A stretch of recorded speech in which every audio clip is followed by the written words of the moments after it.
Kerala PSC പരീക്ഷകളിൽ syllabus വളരെ പ്രധാനമാണ്. ആ സിലബസ് അനുസരിച്ച് ഒട്ടുമിക്ക പരീക്ഷകളിലും പ്രത്യക്ഷപ്പെടുന്ന ഒന്നാണ് സാമ്പത്തിക ശാസ്ത്രം. അതുമായി ബന്ധപ്പെട്ട ചില സംഘടനകൾ ഈ വിഭാഗത്തിൽ നിന്ന് നിരന്തര പരീക്ഷയ്ക്കെത്താം. അപ്പോൾ അത് പഠിച്ചിരിക്കേണ്ടത് കേരള PSC പരീക്ഷയിൽ വളരെ പ്രധാനപ്പെട്ട ഒന്നാണ്. അത്തരത്തിലുള്ള ചില സംഘടനകൾ, അതുമായി ബന്ധപ്പെട്ട ചോദ്യങ്ങൾ, ആ ചോദ്യങ്ങളുമായി ബന്ധപ്പെട്ട അനുബന്ധ വസ്തുക്കൾ, അതിനുശേഷം അതിൽ നിന്നൊരു ക്വിസ്. അപ്പോ ഇന്നലെ ഒരു കമന്റ് ഉണ്ടായിരുന്നു, ഇതൊക്കെ മുൻകാല ചോദ്യങ്ങളിൽ നിന്നാണോ? അല്ല, ആ ക്വിസ് മുൻകാല ചോദ്യങ്ങളെ അതേപോലെ പകർത്തുന്നതല്ല, മറിച്ച് മുൻകാല ചോദ്യങ്ങളിൽ വന്ന അനുബന്ധ വസ്തുക്കളാണ് നിങ്ങൾക്ക് ആദ്യം വിശദീകരിച്ചത്. പിന്നീട് അത് ഉറപ്പിക്കുന്നതിന് വേണ്ടിയിട്ടാണ് ആ ചോദ്യങ്ങൾ നൽകുന്നത്. ഓക്കെ, അത് വളരെ ഗുണപ്രദമാണെന്ന് ഞാൻ കരുതുന്നത് കൊണ്ടാണ് അങ്ങനെ ചെയ്യുന്നത്. നിങ്ങളുടെ കമന്റിൽ നിങ്ങൾക്ക് അത് ഉപകാരപ്രദമായ റിവിഷൻ പോലെയാണ്. പിന്നെ നമ്മൾ പ്രധാനമായും ഇത്തരത്തിലുള്ള സാമ്പത്തികവുമായി ബന്ധപ്പെട്ട സംഘടനകൾ, അതുപോലെ തന്നെ മലയാളത്തിലെ ഒറ്റപ്പദം, ഇത് രണ്ടുമാണ് നമ്മൾ ഇന്ന് ചെയ്യുന്നത്. നൽകുന്ന അനുബന്ധ വസ്തുതകളെല്ലാം തന്നെ ഇതുമായി ബന്ധപ്പെട്ട് മുൻകാലങ്ങളിൽ PSC ചോദിച്ചത്. WTO നിലവിൽ വന്ന വർഷം 1995 WTO നിലവിൽ. ഓക്കെ, അടുത്ത ഭാഗത്തേക്ക് പോകുന്നതിന് മുമ്പ് വിൻഡോജുവിന്റെ ഈ പുതിയ ക്ലാസ്സിലേക്ക് അവർക്കും സ്വാഗതം. ഞാൻ രഘുനന്ദനൻ MD. അപ്പോൾ ഈ ചാനൽ ഇതുവരെ സബ്സ്ക്രൈബ് ചെയ്യാത്തവർ സബ്സ്ക്രൈബ് ചെയ്യുക. ബെല്ലൈക്കണിൽ ക്ലിക്ക് ചെയ്താൽ അത് കൃത്യസമയത്ത് കിട്ടും. ഇതിന്റെ നോട്ട് നിങ്ങൾക്ക് ലഭിക്കുന്നതിന് ഞാൻ താഴെ ഡിസ്ക്രിപ്ഷൻ ബോക്സിൽ PSC ഹബ്ബ് തന്നു. ആ PSC ഹബ്ബിൽ പോയാൽ നിങ്ങൾക്ക് അവിടെ രണ്ട് പ്രധാനപ്പെട്ട കാര്യങ്ങളാണ്. നമ്മൾ നിരന്തരം പ്രസിദ്ധീകരിക്കുന്ന യൂട്യൂബ് വീഡിയോന്റെ ഡീറ്റെയിൽസ് അതിലുണ്ടാവും. ഇതുമായി ബന്ധപ്പെട്ട നോട്ടുകളും പിന്നീട് ഇതിൽ നിന്നുള്ള ഓൺലൈൻ എക്സാം ലഭിക്കുന്നതിന് എങ്ങനെ കിട്ടുമെന്നുള്ളത് അവിടെ പറഞ്ഞിട്ടുണ്ട്. അതിലെ ആ ഭാഗം നോക്കി മനസ്സിലാക്കി ആ ബാച്ചിൽ ജോയിൻ ചെയ്താൽ നിങ്ങൾക്ക് ഇതിന്റെ നോട്ടുകളും തുടർന്നുള്ള എക്സാമുകളും ലഭ്യം. ഇപ്പൊ WTO നിലവിൽ വന്ന വർഷം 1995 ആണ്. 1995 എന്ന് പറഞ്ഞാൽ 2005 വർഷം മുമ്പാണ് WTO നിലവിൽ വന്നത്. ഇപ്പൊ 2000 എന്നുള്ളതിൽ 2 ഉണ്ടല്ലോ, അത് ഓർത്തു വെച്ചാൽ ആ 2 2000, അതിന് 5 വർഷം മുമ്പ്. ഓക്കെ, അപ്പോ 2005 വർഷം മുമ്പ് എന്ന് പറഞ്ഞാൽ 1995. അപ്പൊ വേൾഡ് ട്രേഡ് ഓർഗനൈസേഷനെ കുറിച്ചിട്ടാണ് അത് പറഞ്ഞത്. വേൾഡ് ട്രേഡ് ഓർഗനൈസേഷൻ, ലോക വ്യാപാര സംഘടന. എന്നാൽ ലോക ബാങ്ക് എന്ന് പറയുന്ന മറ്റൊന്ന് അല്ലെ, ലോക ബാങ്കിന്റെ മറ്റൊരു പേര് എന്താണ് എന്നാണ്. IBRD എന്നാണ് ലോക ബാങ്കിന്റെ മറ്റൊരു പേര്. അപ്പൊ നമുക്കിന്ന് WTO, ലോക ബാങ്ക്, റിസർവ് ബാങ്ക്, നബാർഡ് തുടങ്ങിയ സ്ഥാപനങ്ങളെ നമുക്കൊന്ന് പരിചയപ്പെടാം. ലോക വ്യാപാര സംഘടന 1995 ജനുവരി 1 സ്ഥാപിതമാകുന്നത്. ഓർത്തു വെക്കാൻ പറ്റാവുന്ന എളുപ്പമുള്ള കൊല്ലം. ഇതിലെ 2 ഓർത്തു വെക്കുക, അതിനും 5 വർഷം മുമ്പേ. ആസ്ഥാനം ജനീവയാണ്. അംഗസംഖ്യ 166 ആണ്. WTO ആണല്ലോ, അപ്പോ 20 100 ഇത് ഇവിടെ 166.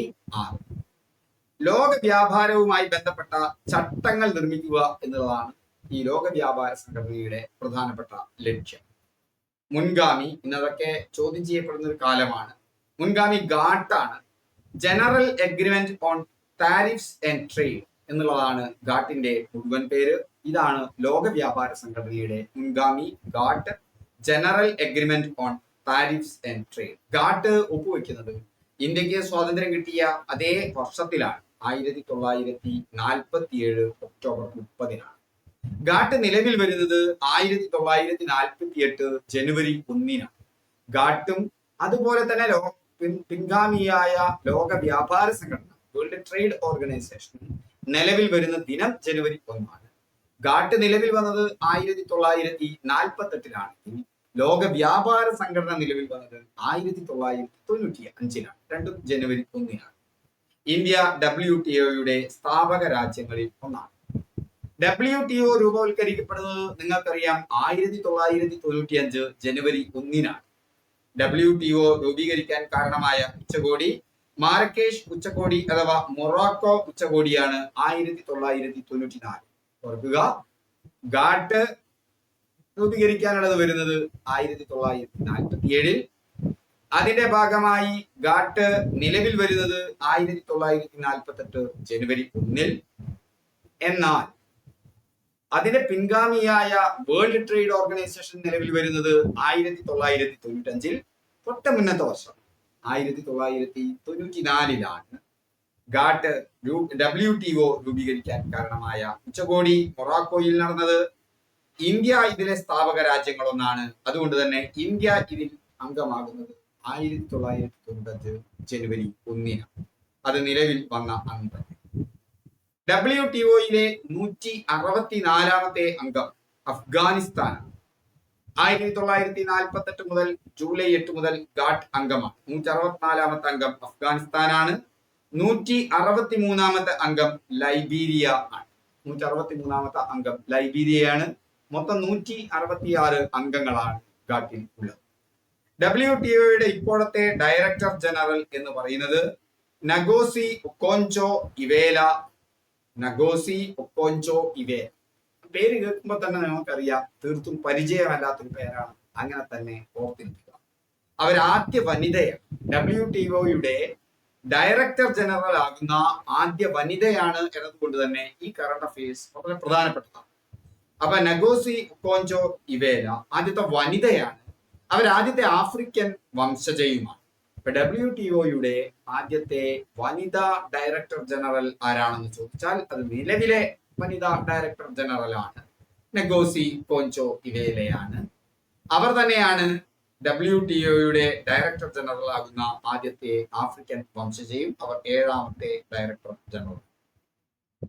WTOയുടെ 2024 മിനിസ്റ്റീരിയൽ കോൺഫറൻസ് വേദി അബുദാബിയിലായി.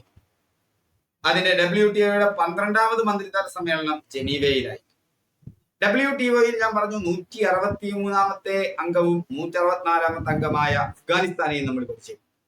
എന്നാൽ 166 അംഗങ്ങളായത് കൊമോറോസും ടിമോർ ലെസ്റ്റയും അംഗമായതോടുകൂടിയാണ്. കൊമോറോസും ടിമോർ ലെസ്റ്റയും. ഇപ്പോ കൊമേഴ്സ്യൽ എന്ന് ഓർത്തു വെക്കുക, വ്യാപാരവുമായി ബന്ധപ്പെട്ടതാണ്. ടിമോർ ലെസ്റ്റെ എന്നും ഓർത്തു വെക്കുക. ലേറ്റസ്റ്റ് ആയിട്ട് ജോയിൻ ചെയ്തത് ടിമോർ ലെസ്റ്റെ. മറ്റൊന്ന് ജോയിൻ ചെയ്തത് തൊട്ടു മുന്നേ ജോയിൻ ചെയ്തത് കൊമേഴ്സ്യൽ ആയിട്ടുള്ളത് കൊമോറോസ്. അങ്ങനെ ഓർത്തു വെച്ചാൽ ലോക വ്യാപാര സംഘടനയുടെ ഇന്ത്യൻ അംബാസഡർ സെന്തിൽ പാണ്ഡ്യനാണ്. ലോക വ്യാപാര സംഘടനയുടെ ഇന്ത്യൻ അംബാസഡർ ആരാണ്? സെന്തിൽ പാണ്ഡ്യൻ. മറ്റൊന്നാണല്ലോ ലോകബാങ്ക്. ലോകബാങ്കിന്റെ മറ്റൊരു പേര്, വേൾഡ് ബാങ്കിന്റെ മറ്റൊരു പേര് international bank for reconstruction and development എന്ന്. എന്താണ് വേൾഡ് ബാങ്കിന്റെ മറ്റൊരു പേര്? ഇന്റർനാഷണൽ ബാങ്ക് ഫോർ, അപ്പൊ IB. മറ്റത് RD എന്നുള്ളത് റീകൺസ്ട്രക്ഷൻ ആൻഡ് ഡെവലപ്മെന്റ്. എന്നാണ് വേൾഡ് ബാങ്ക് നിലവിൽ വരുന്നത്? വേൾഡ് ബാങ്ക് നിലവിൽ വരുന്നത് ഗാട്ട് കോൺഫറൻസ് നടക്കുന്ന അതേ കൊല്ലമാണ്. 1944 ഡിസംബർ 27. അല്ല, ഗാട്ട് വരുന്നത് നിങ്ങൾക്കറിയാം 1900 എന്നാണ്. ഗാട്ട് നിലവിൽ വരുന്നത് ഒപ്പുവെക്കുന്നത് 1947 തൊട്ട് പിന്നത്തെ വർഷമായ 1948.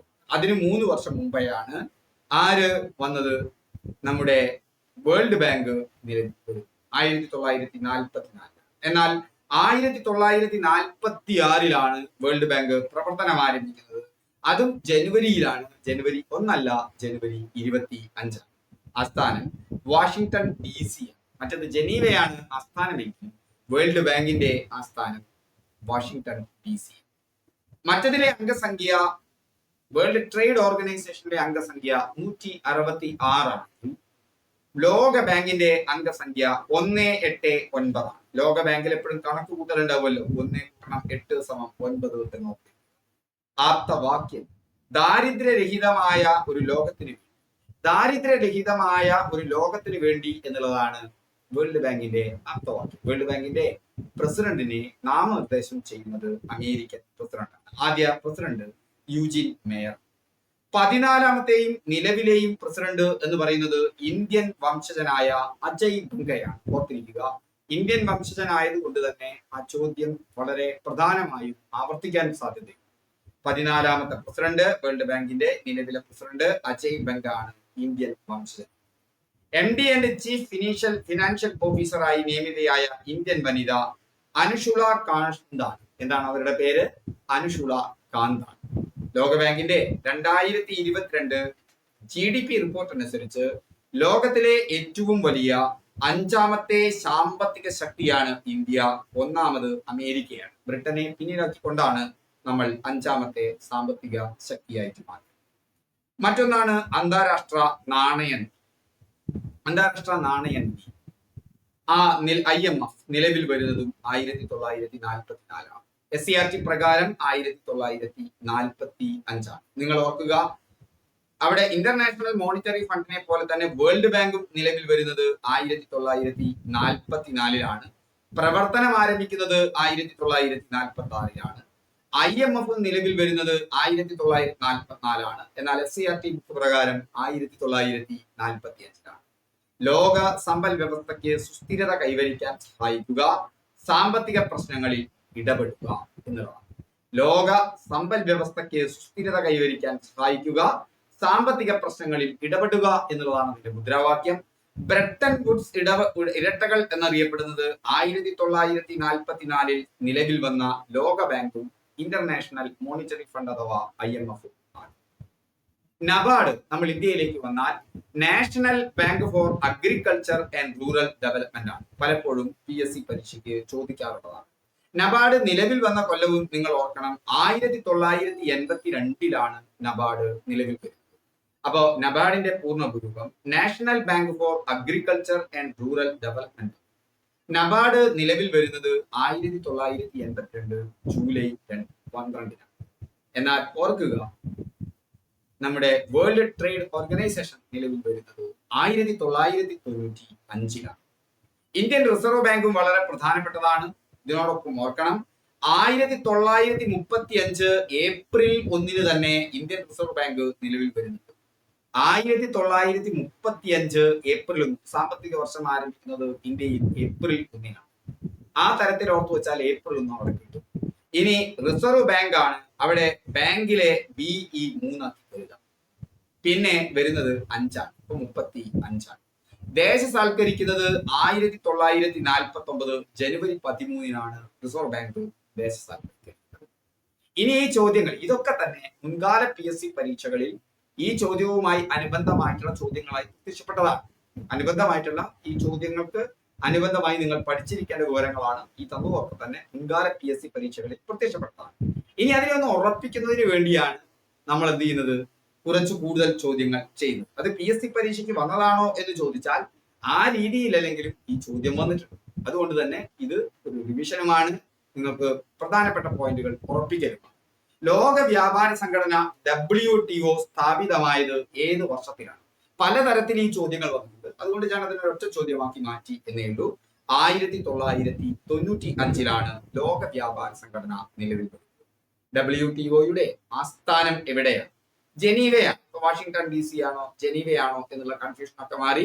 തെറ്റിയിട്ടുണ്ടെങ്കിൽ നിങ്ങൾ അത് ഉറപ്പിക്കും. തെറ്റിയ കാര്യങ്ങളാണ് നമ്മുടെ മനസ്സിലേക്ക് ഉറച്ചു കൊടുക്കുക. പിന്നെ ശരിയായി തന്നെ പലതവണ ആവർത്തിക്കുമ്പോൾ നമ്മുടെ മനസ്സിൽ നിൽക്കുകയും ചെയ്യും. ഗാട്ട് ഏത് വർഷമാണ് നിലവിൽ വന്നത്? 1948. ഗാട്ടിന് വേണ്ടിയിട്ടുള്ള ഉച്ചകോടിയാണ് ഒപ്പുവെക്കലൊക്കെയാണ് 1947 നടക്കുന്നതെങ്കിൽ ഗാട്ട് നിലവിൽ വരുന്നത് 1948. ലോക ബാങ്കിന്റെ ആപ്തവാക്യം എന്താണ്? ലോക ബാങ്കിന്റെ ആപ്തവാക്യം ദാരിദ്ര്യരഹിതമായ ഒരു ലോകം എന്നുള്ളത്. ലോക ബാങ്കിന്റെ പ്രസിഡന്റിനെ ആരാണ് നാമനിർദ്ദേശം ചെയ്യുന്നത്? ലോക ബാങ്കിന്റെ പ്രസിഡന്റിനെ അമേരിക്കൻ പ്രസിഡന്റാണ് നാമനിർദ്ദേശം ചെയ്യുന്നത്. ലോക ബാങ്കിന്റെ ഇപ്പോഴത്തെ പ്രസിഡന്റ് ആരാണ്? ഇന്ത്യൻ വംശജനായ അജയ് ബംഗയ. ബ്രെട്ടൻ വുഡ് ഇരട്ടകൾ എന്നറിയപ്പെടുന്ന അന്താരാഷ്ട്ര സംഘടനകൾ ഏതെല്ലാമാണ്? അത് ലോക ബാങ്കും അതുപോലെ തന്നെ ഏതുമാണ്? ഇന്റർനാഷണൽ മോണിറ്ററി ഫണ്ട് ആയിട്ടുള്ള IMF-ഉമാണ്. രണ്ടും നിലവിൽ വരുന്നത് 1944 ബ്രെട്ടൻ വുഡ്സ് ഇരട്ടകൾ എന്നറിയപ്പെടുന്നത്. നബാർഡിന്റെ പൂർണ്ണ രൂപം എന്താണ്? എല്ലാം തന്നെ PSC പലതവണ ആവർത്തിച്ച ചോദ്യമാണ്. National bank for agriculture and resource development. നബാർഡിന്റെ പൂർണ്ണ രൂപം. നബാർഡ് രൂപീകൃതമായത് ഏത് വർഷത്തിലാണ്? 1982. ഇന്ത്യൻ റിസർവ് ബാങ്ക് ദേശസാൽക്കരിച്ചത് ഏത് വർഷത്തിലാണ്? 1949. ഇനി നമുക്ക് മലയാളത്തിൽ നിന്നുള്ള ഒറ്റപ്പദങ്ങളിലേക്ക് പോകാം. അപ്പോ നീഹാരം പര്യായ പദം ഏതാണ്? നീഹാരത്തിന്റെ പര്യായ പദം കാറ്റാണ്. നീഹാരം കാറ്റാണ്. നീലകണ്ഠം എന്നറിയപ്പെടുന്നത് എന്തിന്റെ പര്യായമാണ്? മയിലിന്റെ പര്യായമാണ് നീലകണ്ഠം. നീലകണ്ഠം നിങ്ങൾക്കറിയാം, മയിലിന്റെ കഴുത്തിലോ ചെറിയ നീല നിറക്കുണ്ട്. നീലകണ്ഠം എന്നറിയപ്പെടുന്നത് മയിലിന്റെ പര്യായമാണ്.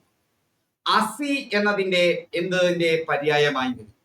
അസ്ഥി എന്ന് പറയുന്നത് വാളിന്റെ പര്യായം. താഴെ പറയുന്നവയിൽ മേഘം എന്നർത്ഥം വരുന്ന പദം ഏതാണ്? വാരിധമാണ് മേഘം എന്നർത്ഥം വരുന്ന പദം. വാരിധം. വഗ്നി എന്ന് പറഞ്ഞാൽ തീയാണെന്നും വാദം എന്ന് പറഞ്ഞാൽ വായു അഥവാ കാറ്റാണെന്നും ഓർത്തിരിക്കുക. വഗ്നി തീയാണ്, വാദം കാറ്റാണ്, വാരിധം എന്ന് പറഞ്ഞാൽ മേഘമാണ്. ഓക്കെ. ശരം എന്ന പദം എന്തിനെ സൂചിപ്പിക്കുന്നു? നിങ്ങൾക്കറിയാം, അമ്പാണ്. ആലയം എന്ന വാക്കിന്റെ അർത്ഥം ഗൃഹമാണ്. ആലയം എന്ന് പറഞ്ഞാൽ ഗൃഹമാണ് എന്ന് ഓർത്തിരിക്കുക. കൂന്തൽ എന്തിന്റെ പര്യായ പദമാണ്? കൂന്തൽ തലമുടിയുടെ പര്യായ പദമാണ്. സവിതാവ് എന്നത് താഴെ പറയുന്നവയിൽ എന്തിന്റെ പര്യായ പദമാണ്? സവിതാവ് സൂര്യന്റെ പര്യായ പദം. പരിവാതകൻ. പരിവാതകൻ എന്ന വാക്കിന്റെ അർത്ഥം എന്താണ്? അപവാദം പറയുന്നവനാണ് പരിവാതകൻ. അപവാദം പറയുന്നവനാണ് പരിവാതകൻ. വാദം, അപവാദം, പരിവാതകൻ. നിശാമണി എന്നത് എന്തിന്റെ പര്യായ പദമായിട്ട് വരും? ഓർത്തിരിക്കാൻ എളുപ്പമാണ്, മിന്നാമിന്നിന്റെ. ഹവ്യവാഹൻ എന്തിന്റെ പര്യായ പദമാണ്? ഹവ്യവാഹൻ തീയുടെ പര്യായ പദമാണ്. അപ്പോ ഇന്നത്തെ ക്ലാസ് കഴിഞ്ഞു. അപ്പോ ക്ലാസ്സുകളൊക്കെ ഇഷ്ടപ്പെട്ടാൽ അവസാനം കമന്റ് ചെയ്യുക. ഈ പങ്ക്തി നിങ്ങൾക്ക് ഗുണകരമാകുന്നുണ്ടോ എന്ന് പറയുക. വീണ്ടും നമുക്ക് അടുത്ത